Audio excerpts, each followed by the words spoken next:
menggunakan spuit. Kayaknya ampul harus pakai patah semua ini, tidak ada ampul. Kalian pernah lihat ampul? Pernah.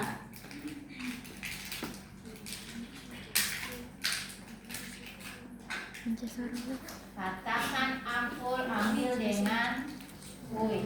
Di memori ya. Intinya kamu so bilang itu.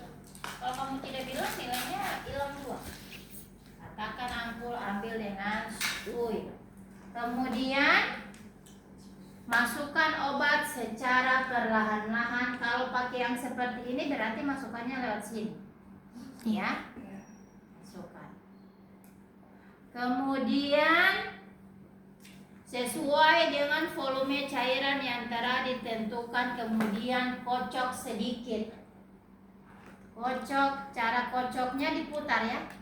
Bukan begini. Diputar. Seperti pegang apa dulu ampul?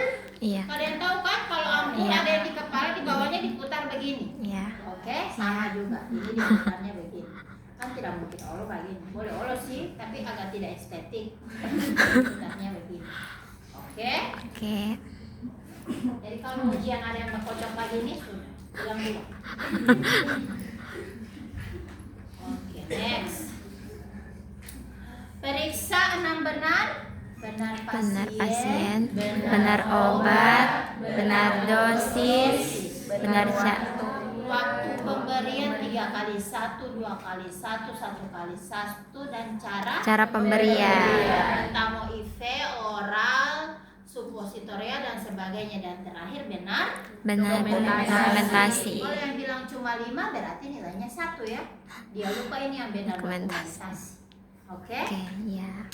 Kemudian lakukan teknik aseptik dan antiseptik. Kalau cuma babilan aseptik nilainya 1.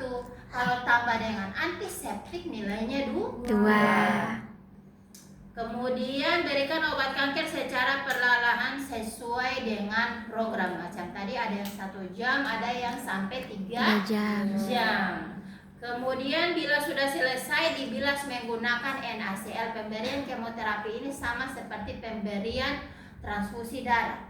Sebelum diberikan obat kemoterapi dibilas dulu pakai NaCl. Jadi misalnya ini pakai dextrose 5% atau pakai KN3B. Ada banyak macam cairan, sekitar 10 lebih cairan pada anak. Misalnya orang pakai KN3B atau pakai dextrose 5%, diganti dulu dengan NaCl. Setelah NaCl sudah terbilas sampai di sini, oke, sudah dipastikan bahwa sudah tidak ada lagi cairan dextrose 5% atau KN3B, baru kita ganti dengan obat kemoterapi. Setelah obat kemoterapi habis, kita ganti lagi dengan NaCl untuk membilas bahwa sudah obat kemoterapi itu sudah tidak ada sampai di selang infuset. Karena kenapa? Obat kemoterapi itu mahal. Baru kalau misalnya tak sisa di sini, nah itu tidak bagus. Baru obat kemoterapi itu tidak bisa bertemu dengan cairan selain NaCl. Resiko cepat mengubah batu, cepat mengubah embun, cepat mengubah kristal. Jadi dia hanya cocoknya dengan NaCl. Kemudian alat yang digunakan sudah bisa dimasukkan ke dalam plastik.